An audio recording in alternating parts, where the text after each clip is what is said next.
It is me, one of your hosts, JP Hovey, the one host that's not a father. To my left, maybe to your right, is Stephen Boughton, who is a father.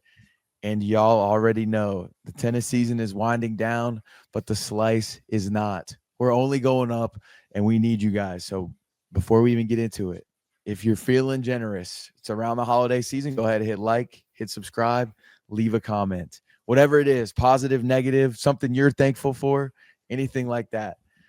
This week on the show, of course, we got our best bet of the day. Steven remains on a hot streak of picks that he's been giving. Then Correct. we're going to go over our top 3 moments of the ATP season. After that, we got smash or pass. We're going to try to keep it quick. As y'all know, the listeners that are here every week, Steven had a birthday this past weekend. Your boy was traveling to New York for some UFC stuff. So we've been running around doing our full-time jobs, being dad, or Steven being a dad, me being an employee of a million people. And so we got a great show. And as always, this show is presented to us by Betway. It is the best way. It is the best way. The best way to bet is Betway. And we'll go ahead and get into our best bet of the day, which, by the way, like I've just alluded to, Steven did suggest voting on Sinner. It was a responsible bet, and look what happens. But this is the best bet of the day. Hit an ace with Betway and get a free bet up to $200 if your first bet loses, plus $50 bonus, plus 50 bonus spins no matter the result. Scan the QR code on the screen or click the link in the details section to create an account and redeem your welcome offer. Offer is only available for new customers only. Terms and conditions apply. Offer not available in Ontario, and you must be 18 and up. Please play responsibly. Steven is a mainstay of Betway. We won Singer. Right. We won Dennis. A few others throughout the season. And now as the play slims, this is when you really got to dive in to the matchups, find out where the value is. You know Betway is going to have the lines. So they're doing their part. We just got to do our part. Steven, I hear there's a challenger going on and there might be some value around it. Yeah. So I found, thank you for the intro, JP. Great work as always. I found in the challenger in Yokohama, Japan, we've got Nicolas Basilashvili versus Constant Lestienne. Now, this is one where if you're looking to play bet the responsible way, which you should be, this one, I don't know if is that. It's a little bit more because I'm really have a dark spot on how this guy's form's been all year. But Basilashvili, JP, if you didn't know, used to be top 30 for like a long time. I believe he was like top 20. Really good player, beat a lot of the players on tour today. But he had like a domestic abuse allegation from Georgia, not Georgia, US, Georgia in the Middle East or Russia area. So a bit of a crazy guy. And then, his rankings dropped like a ton. So, but he's playing in this challenge and they got him as the underdog at plus 130 in the match against Lestienne, Lestienne's probably ranked a bit higher. Oh yeah, they got it right here. Beautiful. That way the interface is actually amazing for tennis.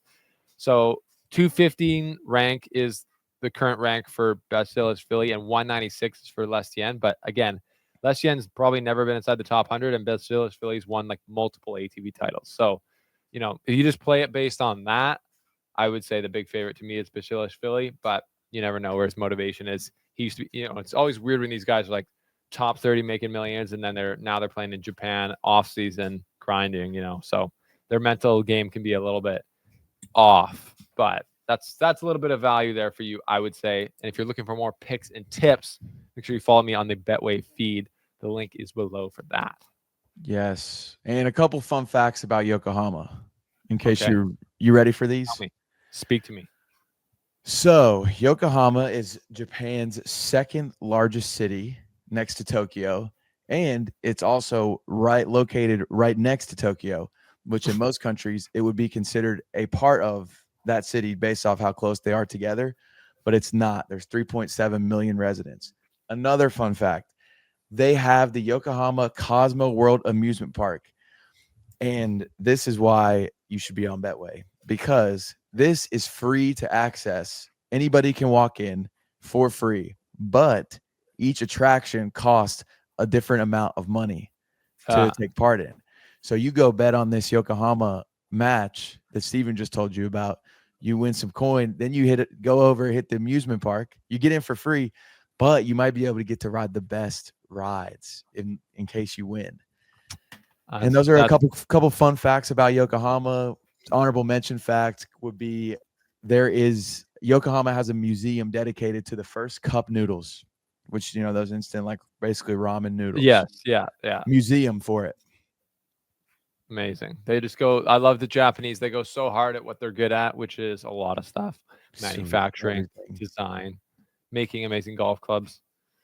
Apparently making amusement parks. I feel like, would you love to go there? I feel like there'd probably be like some type of anime, Yeah, that's what there's a few shows I watched that mention Yokohama. There's actually a show called Blue Lock. It's about anime Japanese soccer. The U20 team is trying to rise to dominance, and there's some players from Yokohama. So I need to go pay my respects, maybe catch a game. But I got to get out there. They had their first English language newspaper in 1861. Japan is forward-thinking country. Cheapers. They are. That's very cool. That's your best bet of the day, presented by Betway. Shout out to them for being great partners and helping us do our thing here on The Slice. The Slice is also presented in part by Tennis TV. So if you were watching the ATP Finals like JP and I were, and you weren't using Tennis TV, your experience was definitely worse than ours. I was watching on Tennis TV, and you can pause, rewind 10 seconds during the live match, and you can go back forward, catch up with the live. And then you can see all the replays and highlights right away. It's $20 a month where I live. It's, if you can afford $20 a month, then it is an amazing investment into your tennis watching life. And yeah, we can't recommend it highly enough. So link below to try Tennis TV. Buy yourself a Christmas gift. Buy someone you know. Buy JP a Christmas gift. Please. He already has it, but you could just send him $20. Just saying. Then I can get it for someone else. True. Yeah, JP. Why don't you just buy one for all of our subscribers? Maybe we do a giveaway, Tennis TV giveaway. Maybe we will. We'll talk about it with them. But shout out to Tennis TV for supporting the Slice. Now, JP, I've got a question for you. Yes. TV is happening. Sports are on TV. You were just at a massive sporting event in New York. How was your last week that included what I'm just alluding to? Tell me about it. I need to hear before I talk to you about my week. The last week was insane. Throughout the last 3 years of my life, I've definitely have upped my photobombing game. I'm around a lot of famous American athletes or comedians, and there's a lot of photos of me out there in the background behind the Shane Gillises of the world, the George Kittles of the world, the Burt Kreischers of the world. But this past Saturday, I went to UFC 309 with one of our hosts, Taylor Lewan, who is friends with Dana White, who is the guy that runs the UFC.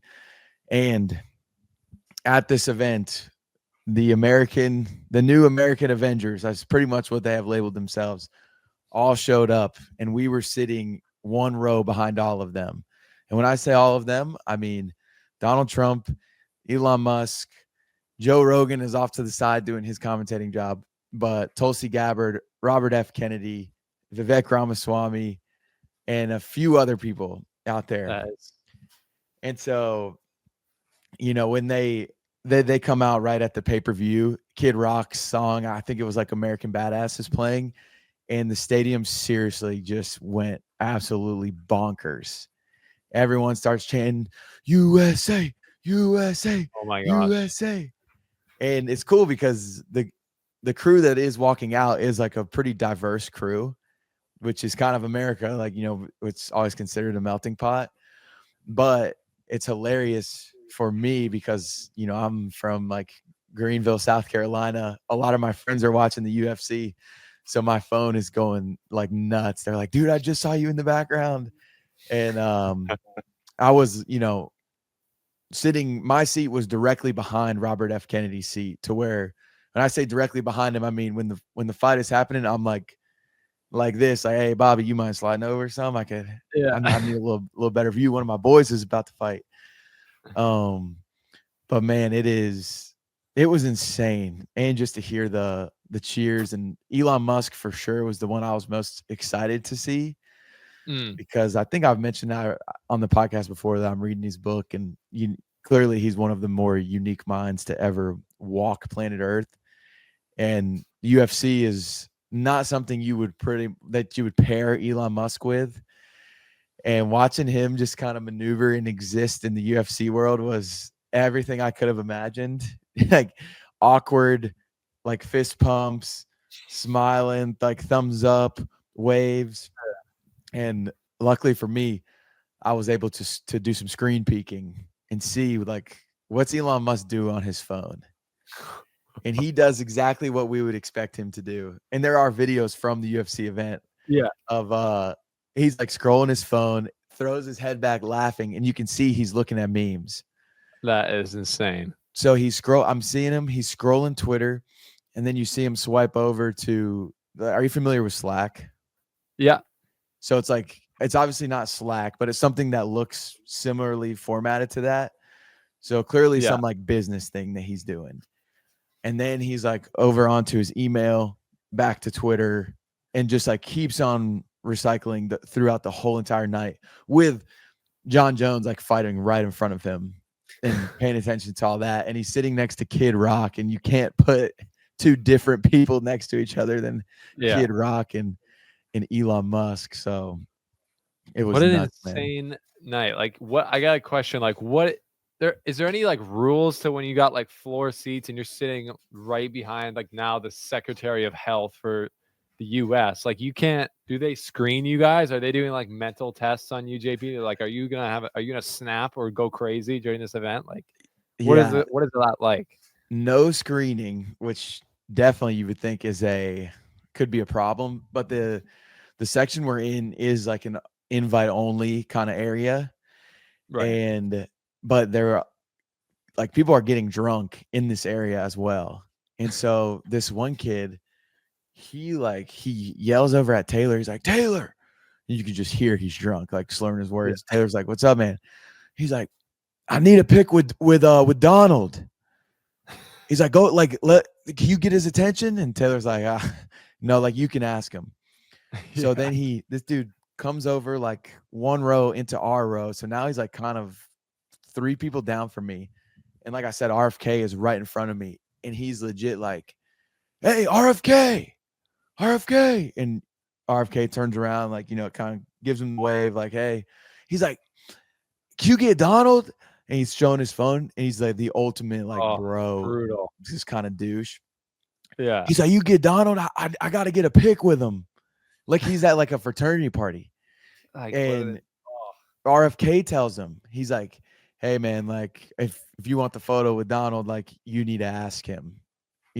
Ask him yourself. Where's Donald here? Like Donald is probably like 5 feet from RFK in front of him, like more towards the cage. Right. And then he just stays on it. Mr. Trump.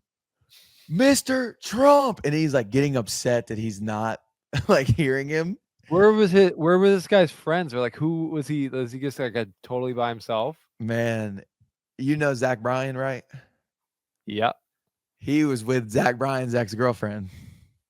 Brianna Chicken Fry? Yeah, who we like Taylor spoke to her, like, she was perfectly fine the whole fight. Like she's like she's tame. She's never like causing problems like that ever. So I know that guy was with her or just like in the group. He was with her, but she wasn't there at that time. And I bet if she was there, like she was just back in the whatever area. Right. And I bet if she was there, he wouldn't have been acting out. But I could never imagine having the confidence or boldness to like scream at RFK and all these other people to get a photo with Trump and to like then be upset of like, man, like this messed up. Like, bro, this is Donald Trump. Like he just won the presidency. He's literally the most famous person on earth. On earth, and you're like, how do you like? How are they? So they're not Secret Service around these guys where they're like, bro, stop yelling at the president, like from 5 feet away from him. Yeah. So finally, a Secret Service guy comes over. He's like, hey, cut it out or your ass is out of here. And the dude like almost puts up a little bit of more attitude. And the Secret Services guy like, you're being annoying as shit. And I promise you, it's not going to work. So go back to your seat or you can leave the arena. And then the dude was like, all right, I'm going back. And like put his hand up and going back. I'm like, man, y'all should have kicked him out. You probably wanted to see that guy like get in the Secret Service guy's face and I shit, know. dragged out.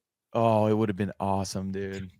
That is crazy. I feel like I've been living in a simulation, just even like talking to my co-host on the Slice Tennis podcast about being within 10 feet of the president and everyone else that's like popular in the US right now. Dude, Vivek Ramaswamy, who he's with doing the Department of Government Efficiency with Elon. Yeah. He's a big tennis guy. He's like, I know. And so did you make a move? Not the full move, but I don't blame you. I gave him I gave a fist bump to Tulsi Gabbard, which was hilarious. And she was maybe our favorite person that we met. But I shook Vivek's hand. I was like, hey man, like, appreciate the work you put in and everything. I was like, but there's one thing I need more out of from you. And he's like, oh, kind of like caught off guard. Like, what's that? I said, I need more tennis content. And then he started laughing. He was like, I'm trying, man. I'm trying to get better each day. That's I was funny. like, I'm here for it.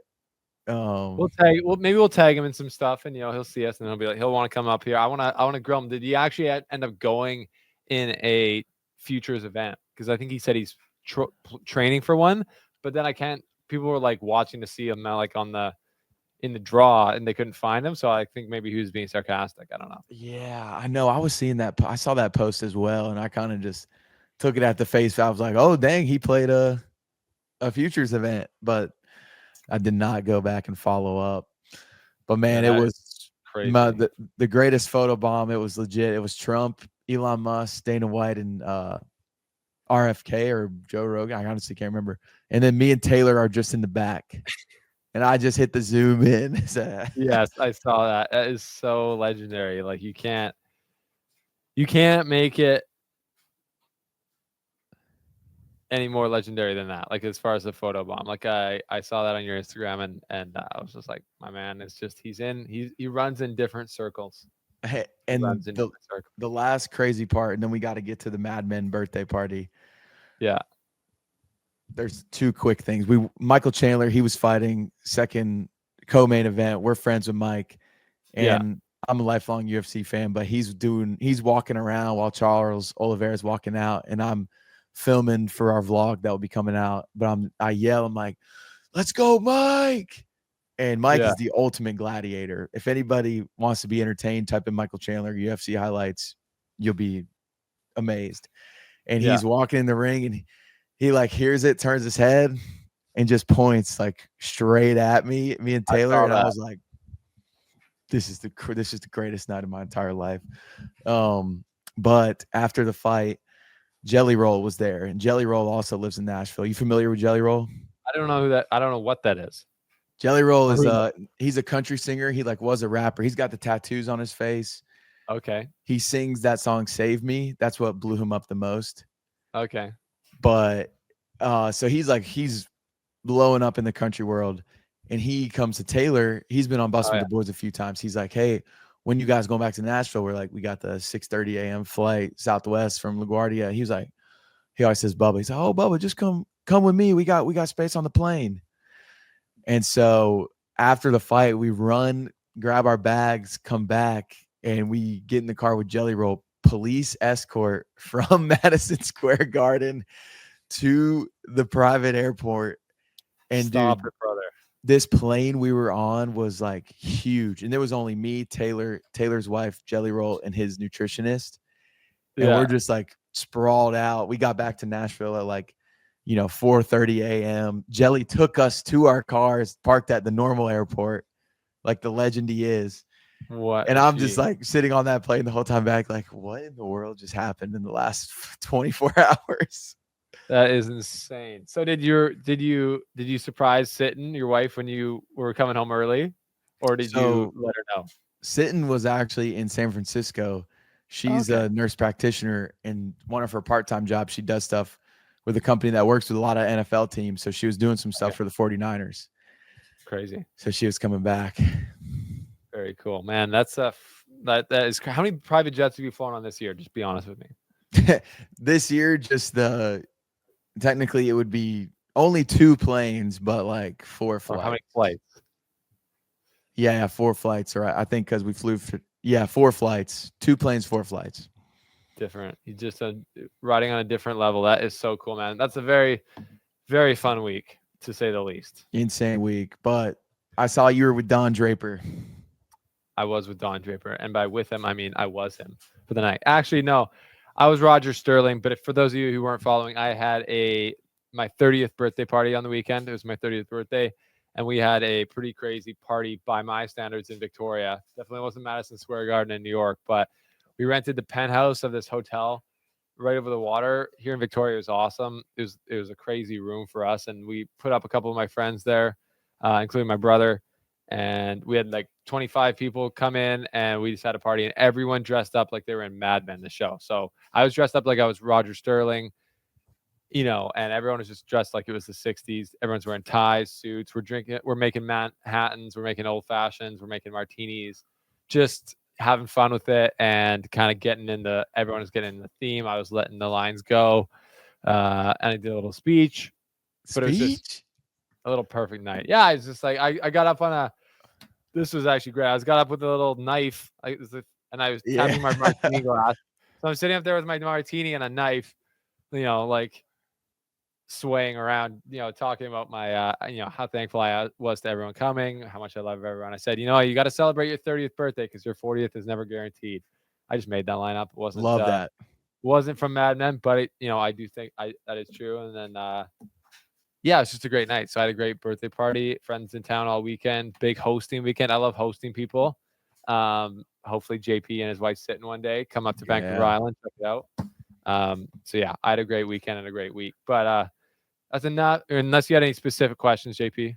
Only question I have for you, because I know I took up too much time, especially for the birthday boy. No.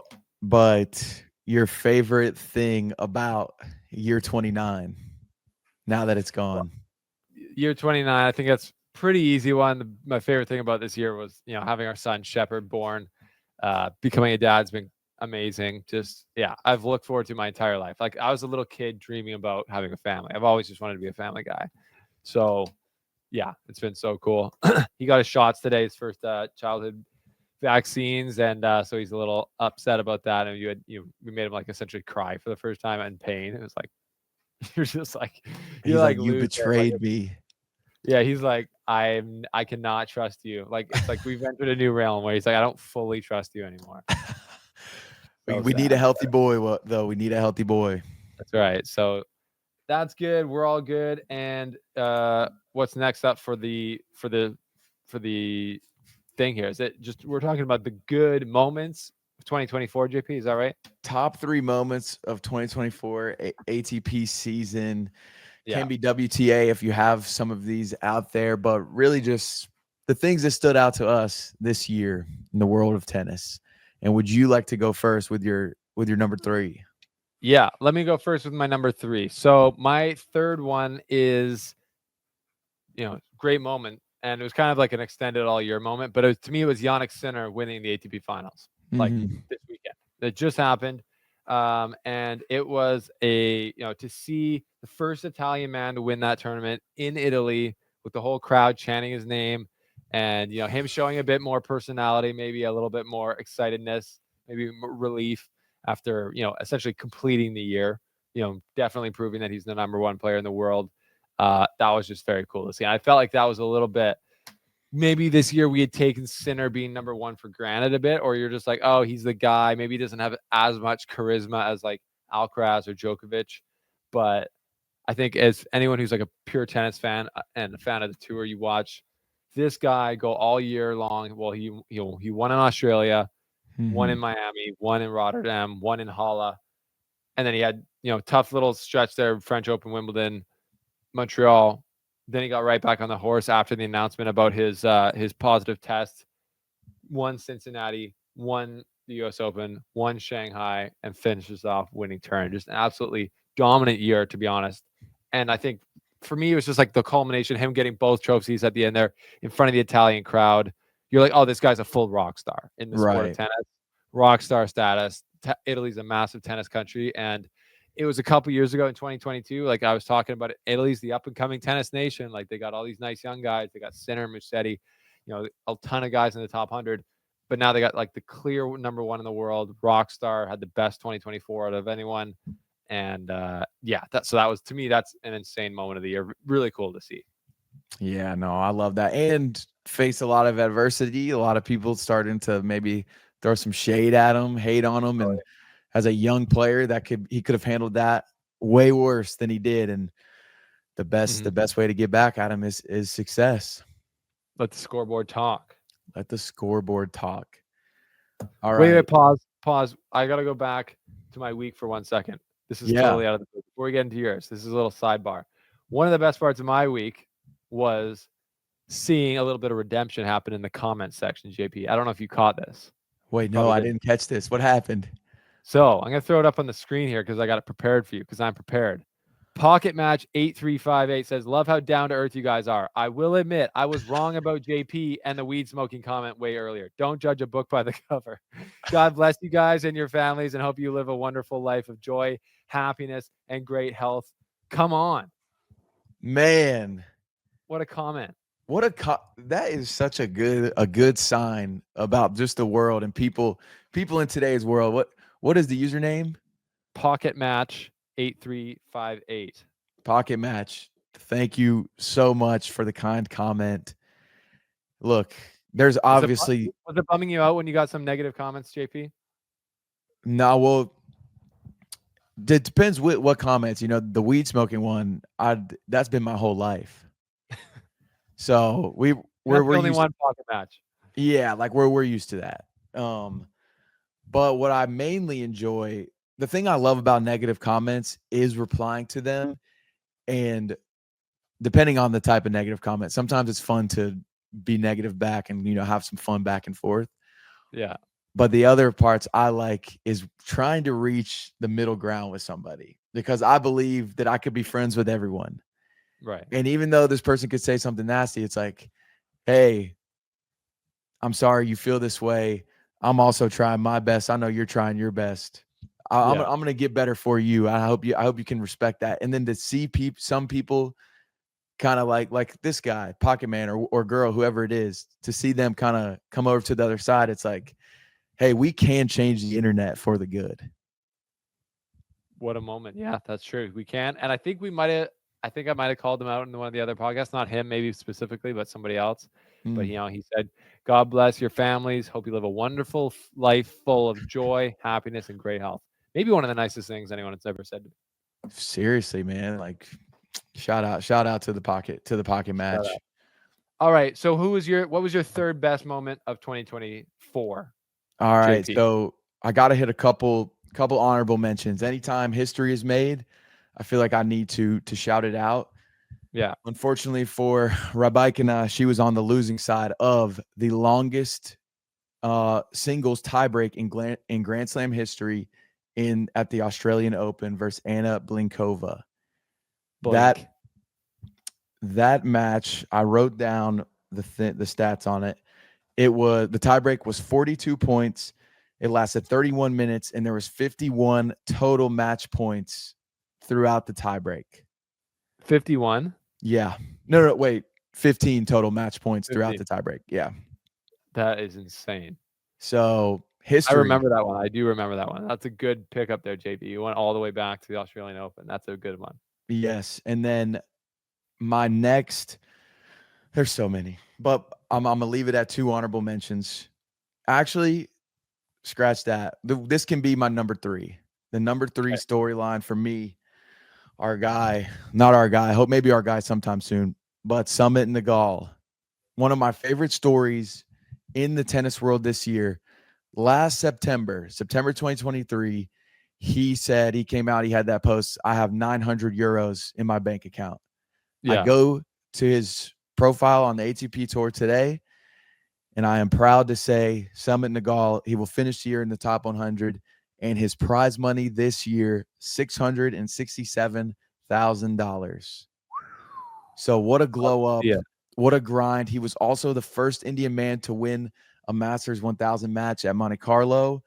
And so anytime somebody's coming from a place nobody expects them to be good, to be great, you love to see it. So shout out Sumit Nagal. That will be my number 3 for That is just a heartwarming story. Shout out Sumit Nagal. Open invite to the Slice Tennis Podcast to talk about it. Yes. Steven, take us to your number 2. All right. I gotta look it up. What I wrote down. My number 2 was Carlos Alcaraz winning the Channel Slam. If you're not familiar with that term, it's the channel between the two. So it's winning the French Open, then winning Wimbledon. Very hard to do, obviously, because you're literally on 2 different surfaces and it's like a month and a bit apart.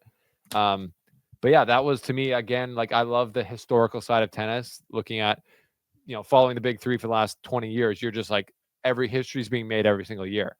So you essentially just become a glutton of history as a tennis fan. Carlos Alcaraz winning the French Open and then Wimbledon, it put him into the status of like all-time greats. Right. Really, this year. It's the first time he'd won 2 majors in a row in the same year. 2 majors in a row and 2 majors in the same year. He won the US Open 2022, Wimbledon 2023, and then French Open 24, Wimbledon 24. And he's at 4 majors now, which already puts him into an elite company. And everyone knows he's 21 or 22. He's just getting started still. So I thought him playing on the natural surfaces there, the clay and the grass, I think he will win many, many more of those events, because that allows him to access a different part of his game of creativity that he has more than a guy like Sinner, right, or really anyone right now. His variety. So yeah, I thought that was really cool, and it's just, I think during that time we were looking at it. It's like the big 3 are fading out, and how lucky are we that we have like legit bona fide historical all-time greats in the wings coming up right after them. Just crazy to me. So yeah, Alcaraz winning those 2 was a highlight for me, and one of the best moments I thought of 2023, or 2024. Something people will look back at and be like, that was a huge, that was an important year for Alcaraz's career, even though he didn't, have the same level of year as Sinner as a whole. Unbelievable summer there for our guy. Awesome year for Alcaraz, and especially 21 years old, when after you're winning matches, you're getting all of the graphics out there. First youngest player to win a major on all 3 surfaces, youngest player to this, youngest player to that, and he's 21. It's like, oh my gosh, we get to witness somebody that's going to be talked about for the rest of our lives, and the rest of however long tennis is around. They're always going to mention Carlos Alcaraz. Totally, like the same. And how about you? What's your second? So my second is kind of a combination of your 3 and 2. Number 2, Alcaraz versus Sinner rivalry. I know Alcaraz was winning more this year. I guess he was 4-0 against him. I think 3-0. 3-0. 3-0 is correct. And specifically, I wanted to shout out their match at the French Open and then at the China Open, because we got a 5-set Sinner versus Alcaraz in a Grand Slam, which is going to be, whenever they make that montage 15 years from now about the Sinner Alcaraz rivalry, they're going to be able to kind of like start there. And so to see them do a 5-set match at a Grand Slam is awesome. And then the China Open, that match was, either one of them could have won that. It was so fun to watch. And then the fact that they hopped on the plane together after and headed to the next tournament was peak. So some of the most fun tennis to watch. They're both young, so they'll kind of like go for some of these shots that could be considered more risky, which makes them more entertaining.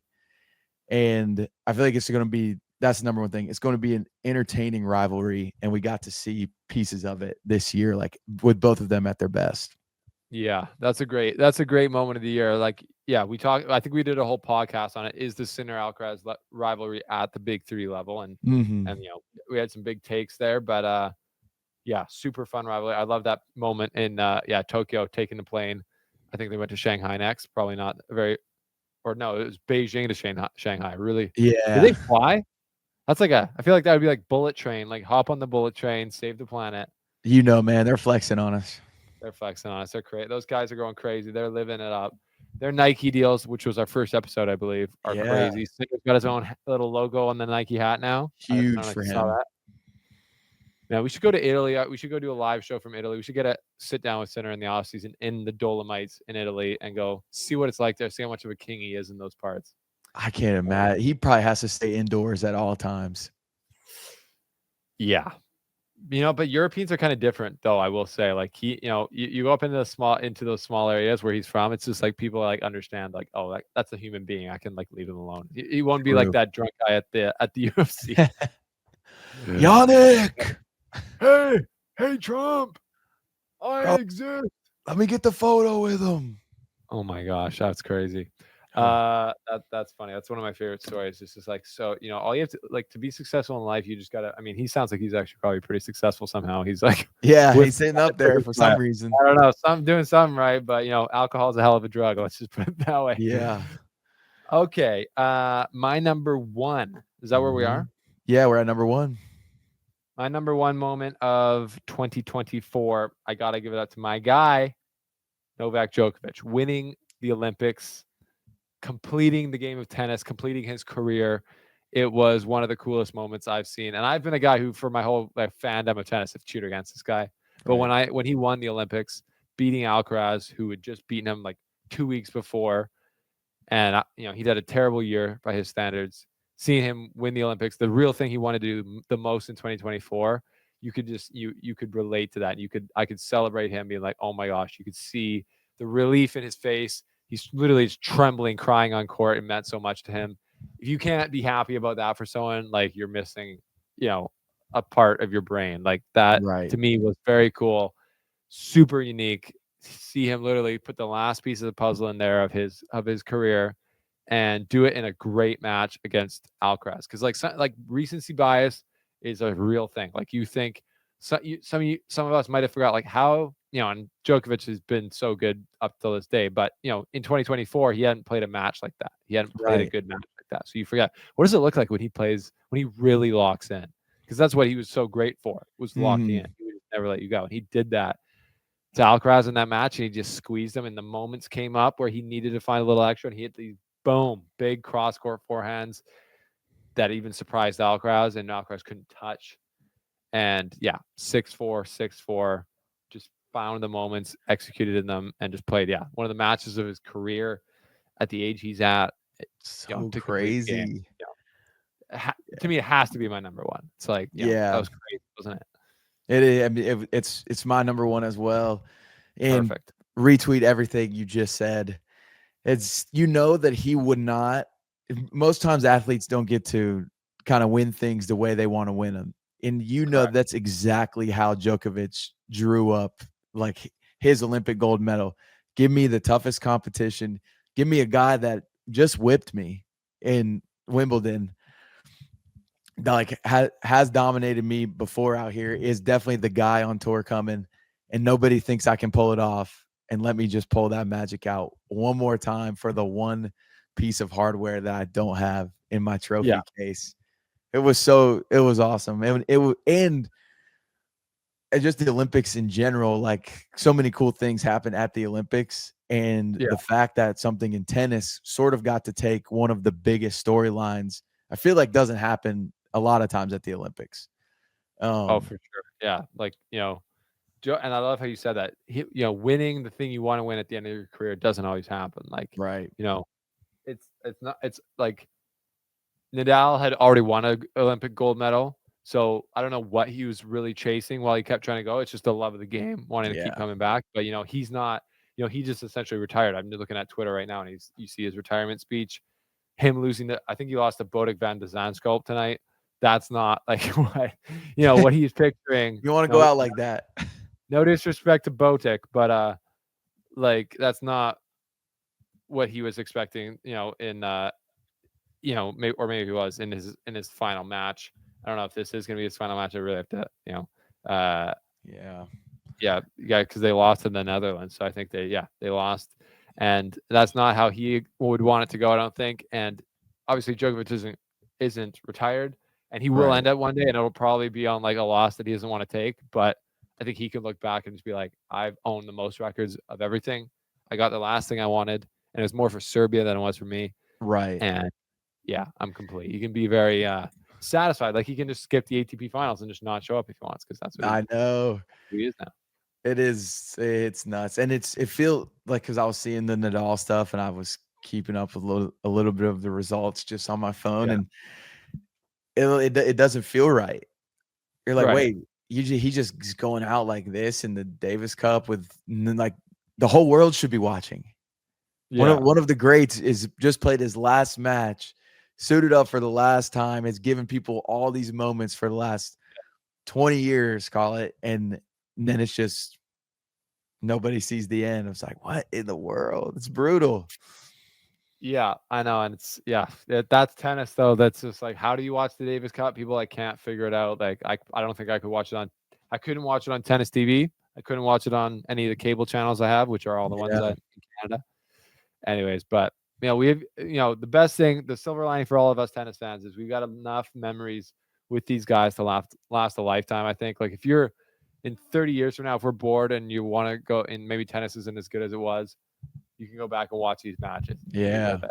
Right. You can just go relive it and think about the pain, think about the gain. If I want to go see Federer wins against all the best players, against Djokovic, against Nadal, against Murray in slam finals in any type of tournament, I can go watch that. If I want to go see him lose and have his heart ripped out, I can go watch that.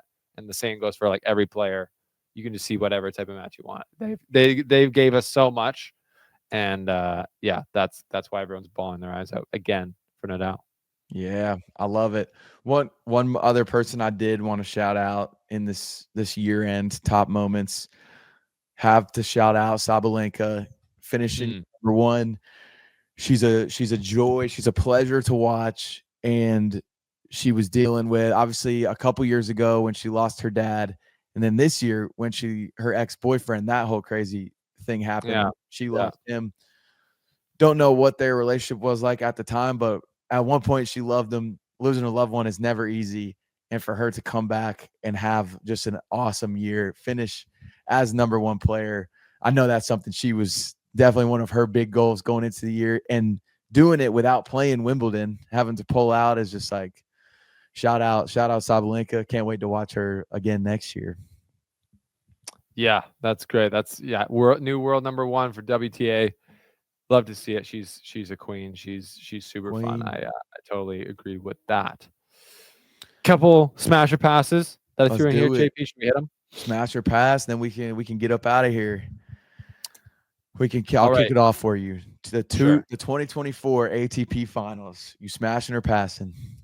Like Sinner winning it in the final was like a great moment, and so I guess I kind of have to smash it. But other than that moment, if this was not in Italy, it would have been a total pass for me. There was no really great matches. I didn't think there was there was some good matches, but there wasn't any matches that you point at and be like, oh, that was one of the matches that people are going to talk about from the 2024 season. Like that did not happen. The final was good. Taylor Fritz played very well. There was actually a stat that I think the ATP showed that was like the highest level of a player that lost in the year. So has to be so like, painful to read that if you're Taylor Fritz. He's like, great, I can't play any better and I still lost. That's awesome. Like, so that's gonna keep him up, I think. But yeah, I think maybe a pass outside of the final. What about you, JP? Yeah, I would agree. There wasn't it seemed like the biggest storyline was Medvedev doing all his antics like in the group stages. Yeah. I was kind of stoked to see Rude sort of like have a little resurgence because everybody was dogging on him like he hasn't won X amount of matches in this amount of time, and then he like kind of found a level a little bit, which was fun to see him kind of prove some people wrong. But yeah, it's like it just lacked that one piece that usually puts the event over the top. So I'll have to pass on it. It's a light pass. Yeah. Two light passes there. I mean, this is a weird one to put in smash or pass. Nadal retirement. The fact that he's retired now. Smash or pass. Yeah, I have to pass just because of the way that we were just talking about how it's going down. I wanted more of a moment. I wanted there to be this thing that everybody was tuned in on TV, and there was a epic video montage that Rafa got to watch back and the fans got to watch back with him. Yeah. So I feel like we missed the moment, and so I'll have to pass. I'm sure the French Open will do like an incredible thing this coming year, but I'm gonna pass on the current retirement. Yeah, I mean, I'm gonna smash on it because outside of that, he didn't. Maybe he didn't get to me. It didn't feel like the same thing as like the Labor Cup iconic moment of them all crying together. But I'm happy to see Nadal go into retirement, and I think he can do it happy. He's got a kid now. He lives in Mallorca. I've been to Mallorca, best place ever. It's so cool. And yeah, like, it's time. It's time. He's like a wounded warrior. Like, he deserves his rest. So I'm happy to see him retire. So I'll smash on that. Although it is obviously sad. You want these, you want these things to last forever, but they can't, obviously. They can't, and it hurts. It hurts, man. It hurts. Okay, what do we got last? Smash or pass on the Davis Cup as a tournament. Do you like it or not? Smash or pass? I do. I love the Davis Cup. I wish that I could watch more of it. Mm-hmm. I feel like it's another one of those events that, just depending on the year, it dictates if you're going to be able to see it or not. Yeah. And this year, I'm gonna have to do a better job of just going out of my way to turn it on. But I mean, I love Davis Cup. I wish they could even make it bigger. And yeah, like, I know, I mean, it happens every year, so that could kind of take away from the lore a little bit. But if you could somehow make like a World Cup in addition to the Olympics, like similar to how, I mean, like soccer is not that big in the Olympics, but the World Cup is the big thing. So it is tough. But if they could somehow get like just a bigger buzz around the Davis Cup, I think that would be awesome. But I'm smashing the Davis Cup for sure. What are you doing with it? Yeah, smash. When you're there and if you've gone to a tie, like I think where it's at a home country and there's a big crowd. Yeah, It's awesome. It's great. It's great when the players are playing for the country and not themselves. Canada won it 2022, so that was epic for us. But yeah, it's been mishandled in a crazy way over the last few years. So that sucks. But they are actually rebranding. They're calling it kind of like the World Cup of tennis. They keep calling it that and they're calling it that, but it's every year. So yeah, it's at the end of the year now in the schedule. So people are just, I feel like, pretty checked out, except for right. with Nadal retiring. So smash on it. It's a great tournament. You can't take the country or the team events out of tennis because we need them because they're awesome, I think. So Need them. So yeah. Next episode, we're gonna have to get into Jack Sock's podcast. They each four of them came up with, if they were the like commissioner of the ATP tour, this is how they would do the tour. And so all four of them created different plans for the season. I want to read the plans for you, and I want to see which one you would choose. I think it's like a fun little off-season topic, but that's for next week. That would be great. And I was just looking at the Nothing Major podcast. Shout out to those guys. They're coming into the YouTube game, and I love to see it's the great equalizer. Like, those guys are here doing what we're doing. And for right now, I'm gonna take our wins. We've got more subscribers than them. Come on, Here on the shout out to the Slice listeners. I know they just started, but YouTube is not social media, but they're doing a great work. I can tell. I really like seeing their clips on Instagram. So yeah, we should try and get some of them on the show. But that's a good idea for the next week, JP. Yes, sir. That's it. That's for next week. This is it for this week. We've had an awesome episode. Thank you guys so much for listening, for downloading the episode, viewing the episode, subscribing to the channel, everything. Tell your friends about it. Tell your friends to tell their friends about it. And yes, thank you so much. Steven, any closing remarks for the squad? Take us home. Well, it's the end of the season, really, the ATP season, but we got more stuff coming from the Slice. So we're going to try and have some, we're making calls. We're putting things out there to get special guests on the show. So if you have not yet already subscribed, appreciate you doing that. Appreciate Betway. Appreciate Tennis TV. Yeah, that's all she wrote, JP. See you guys next time on the show.